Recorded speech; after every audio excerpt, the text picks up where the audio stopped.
Hey guys, so nasa traffic tayo ngayon dito sa may Bonnie Avenue and bumper to bumper, stop and go traffic.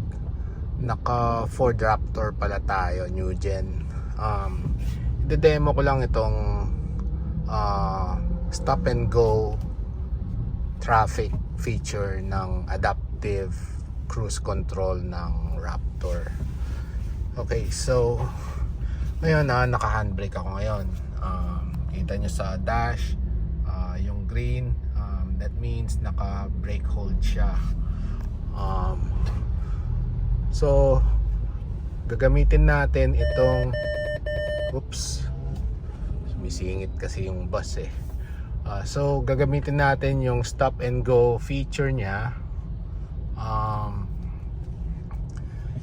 Gagawin natin yon by to activate, just press the cruise control button.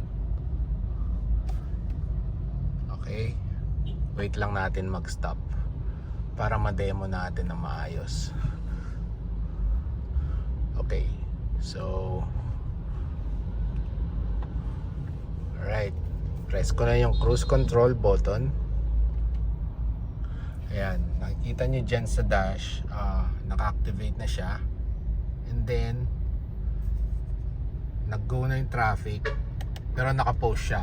I need to press resume sa steering wheel. Ito. Ayan o, nag-stop siya mag-isa. Hindi na ako naka-apak dyan. Tingnan nyo. Okay, so resume. Once nag-resume, kasi pag nag-stop siya and then more than 3 seconds siyang naka-stop, magpo-pause yung system.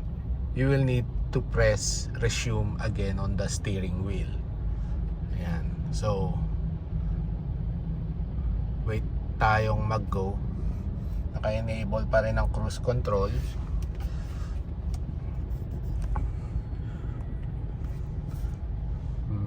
Medyo matagal-tagal to. Tapos pala, set din natin yung distance. Yung distance using this button. Ito, nag-go siya ngayon. Resume lang ako. Wala akong inaapakan. Ayan o. So, set natin yung distance between the car ahead and my car. So, press this button. Ayan o. Makikita nyo sa dash kung ano yung setting ng distance.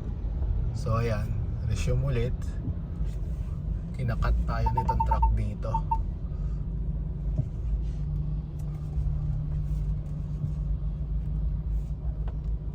Ayan, so naka-cancel ang system ngayon.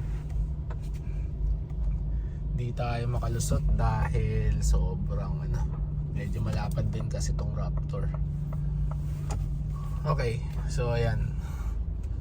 So naka-pause yung cruise control. Re-resume ko na. Ayan, naka-set yung distance between car ahead and my car to just 1 bar. Ayan. Ayan guys. Ayan pa ako guys. So wala akong manibela lang ang hawak ko. Wala akong ibang kinokontrol. Ayan, magbe-brake siya mag-isa. Ayan. So ayan o, stop and go lang. Okay, may nag-cut na motor, bigla siyang nag-brake din. So pwede rin siya pag may nagka-cut sa'yo. Alright guys, thanks for watching.